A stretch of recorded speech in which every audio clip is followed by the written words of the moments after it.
Je ne pensais pas terminer ma carrière en F1 comme ça. Le 29 novembre dernier, Romain Grosjean et ses proches ont cru assister au pire.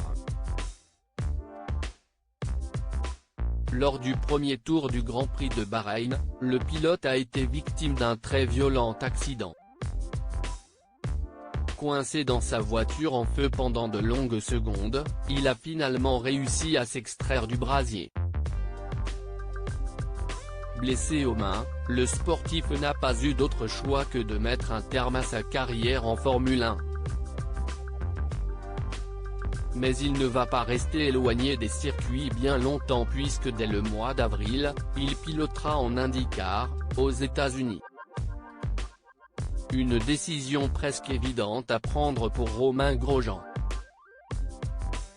Dans ma tête, je n'ai jamais voulu arrêter, a confié le jeune homme sur le plateau de 20h30 le dimanche ce 21 mars. Même sur mon lit d'hôpital, je me demandais quand est-ce que j'allais pouvoir venir. Et s'il n'a pas réussi son premier objectif, celui de faire un dernier Grand Prix à Abu Dhabi, Romain Grosjean a tout de suite cherché d'autres options pour le futur. Vous savez, quand vous êtes conduit par une passion, par quelque chose qui fait qui vous êtes, si est très difficile d'arrêter, a-t-il concédé sur France 2.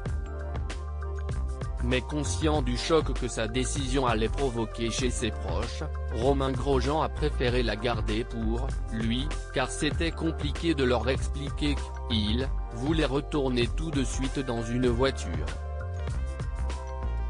Mais une fois mis au courant, ils ont été super, s'est réjoui le pilote.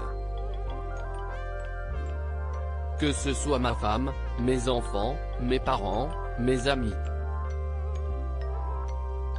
Ils comprennent mon choix, ils ont envie, à continuer le sportif.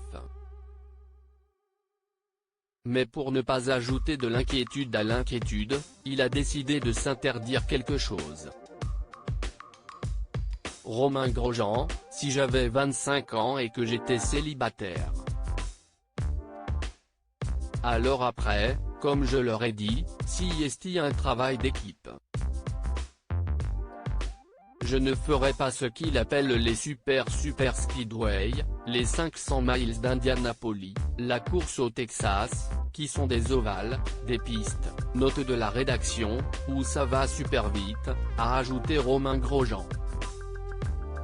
Ça, je leur ai dit que je ne me sentais pas de le faire. Si j'avais 25 ans et que j'étais célibataire pourquoi pas, mais je suis papa de 3 enfants et époux de Marion, donc il y a des choses qu'il faut faire et ne pas faire. Une décision qui doit ravir la journaliste, bouleversée par les images du crash de son époux. Merci à nos enfants qui l'ont poussé à s'extraire du brasier. Merci à son courage, son acharnement, sa force, son amour, son entraînement physique qu'il a probablement maintenu en vie aussi, écrivait Marion Jolet dans un message bouleversant publié après l'accident de son mari. Il n'a pas fallu un miracle mais plusieurs hier.